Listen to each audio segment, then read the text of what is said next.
우리는 지난 3번의 묵상을 통해서 야고보서 전체 결론부에서 당부하는 기도의 3가지 교훈에 대해 살펴보았는데요. 기도 생활에 도움이 되셨습니까? 제가 생각해보니 어떤 분들은 도대체 왜 야고보서 마지막에 기도에 대한 이야기를 하는지 궁금하실 것 같아서 이 부분을 잠시 설명해드리고요. 본격적인 묵상을 시작하도록 하겠습니다. 우리는 야고보서가 참된 믿음을 위한 책이라고 말씀드렸습니다. 그런 의미에서 결론부는 크게 둘로 나뉘는데요. 하나는 공동체 내에서 자기 믿음을 돌보는 것에 대한 권면이고, 또 하나는 공동체 내에서 서로의 믿음을 돌보는 것에 대한 권면입니다. 결국은 참된 믿음을 위해 자기를 돌보고 서로를 돌보는 데 있어서 기도가 매우 중요함을 결론부에서 강조하고 있다고 보면 되겠습니다. 하나님은 우리에게 기도를 강조하시면서 의인의 간구는 역사하는 힘이 많다고 하셨습니다.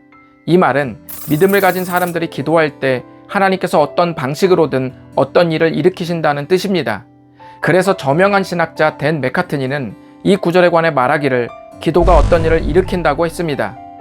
기도 시간은 정적인 시간이 아니라 하나님께서 활발하게 일하시는 시간임을 잊지 마시기 바랍니다.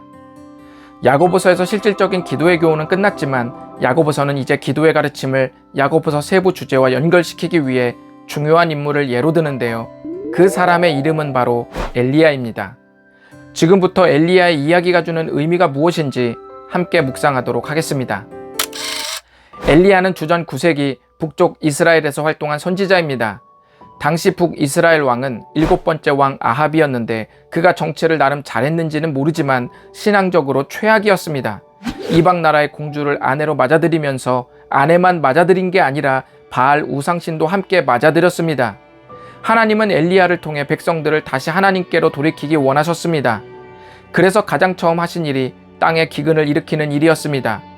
바로 이 이야기의 일부를 야고보서에서 다루고 있습니다. 비가 오지 않게 해달라고 간구한 엘리야의 기도는 저주가 아니었습니다.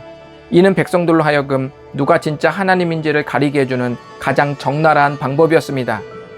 당시 백성들은 바알신이 풍요를 위해 비를 관장한다고 믿었습니다.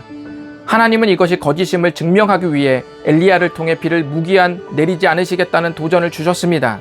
그러나 3년 동안 기근이 계속되는데도 불구하고 그들은 회개할 줄 몰랐습니다. 마침내 엘리야는 이 모든 기근의 원인이 아합에게서 비롯된 우상 숭배임을 드러내기 위해 갈멜산 꼭대기에서 우상 숭배자들과 한판 승부를 벌이고 모든 백성이 보는 이 앞에서 완벽한 승리를 거두게 됩니다. 그때 백성들은 여호와만이 진정한 하나님이심을 고백했습니다. 이 고백을 비로소 듣자 엘리야는 다시 비가 오기를 구하기 시작했습니다. 그는 갈멜산 꼭대기에 올라가서 몸을 굽혀 머리를 무릎에 파묻고 기도했습니다. 한참을 기도하고 종에게 구름이 보이는지 바다 쪽을 살펴보라고 말했습니다. 하지만 어떤 비구름도 보이지 않았습니다. 그러기를 무려 7번이나 되풀이했습니다. 7번째 마침내 손바닥만한 구름이 보였고 엘리야는 이를 큰 비의 징조로 여겼습니다. 그리고 얼마 지나지 않아 큰 비가 내렸습니다. 이 이야기와 야고보서의 말씀은 우리에게 무엇을 가르쳐 줄까요? 지금부터 야고보서의 버전으로 엘리야의 기도를 풀어볼 테니 잘 들어보시기 바랍니다.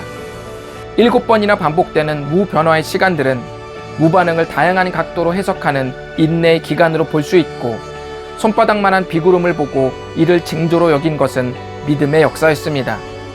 여기서 엘리야의 믿음이 7번 동안 계속 기도하는 행동을 이끌어냈음을 기억해야 합니다. 야고보서는 이 엘리야를 우리에게 소개하면서 우리도 엘리야와 같은 성정을 가졌다는 말로 그에게 역사하신 하나님께서 오늘날 우리에게도 동일하게 역사하신다는 사실을 강조하였습니다. 그렇다면 오늘날 이런 기적이 왜 우리에게 동일하게 일어나지 않을까요?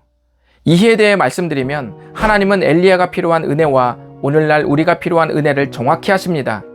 하지만 엘리야와 우리가 처한 상황이 전혀 다르기 때문에 각자에게 필요한 은혜가 모두 다를 수밖에 없습니다. 하나님은 기계처럼 획일적이지 않으시고 각자에게 맞는 맞춤 은혜를 주시는 분이십니다. 예를 들어 하나님께서 저에게 모세처럼 바다를 가르는 능력을 주시겠다고 하시면 아니요, 저는 바다를 가르고 싶지 않아요 라고 말할 겁니다. 하지만 오염된 바다를 다시 정화시킬 능력을 주신다면 그것은 좀 탐이 납니다. 제가 무슨 말씀을 드리려고 하는 거냐면 그때는 결정적으로 필요했던 역사가 지금은 결정적이지 않을 수 있다는 말입니다. 하나님은 우리에게 이미 능력의 근원이신 예수님을 주셨습니다. 저는 그것으로 충분합니다. 예수님께서 부활하셨을 때 제자들은 예수님께 나라가 회복할 정확한 때를 물어봤습니다. 제자들은 예수님이 어떤 분인지, 성령님과 동행하면서 내가 어떻게 살아야 하는지에 대한 관심보다 타이밍에 지대한 관심이 있었습니다. 이 관심은 무슨 관심입니까? 감당할 수 없는 미래를 내가 직접 지휘하겠다는 관심입니다. 예수님은 이렇게 질문한 제자들에게 타이밍은 아버지의 권한이라고 말씀하셨습니다. 혹 우리도 여전히 예수님이 어떤 분인지, 주님을 신뢰하면서 내가 어떻게 살아야 하는지에 대한 관심보다 모든 인생 지도를 내가 다 알아야겠다는 집착이 늘 꿈틀대고 있지는 않습니까? 기억하십시오.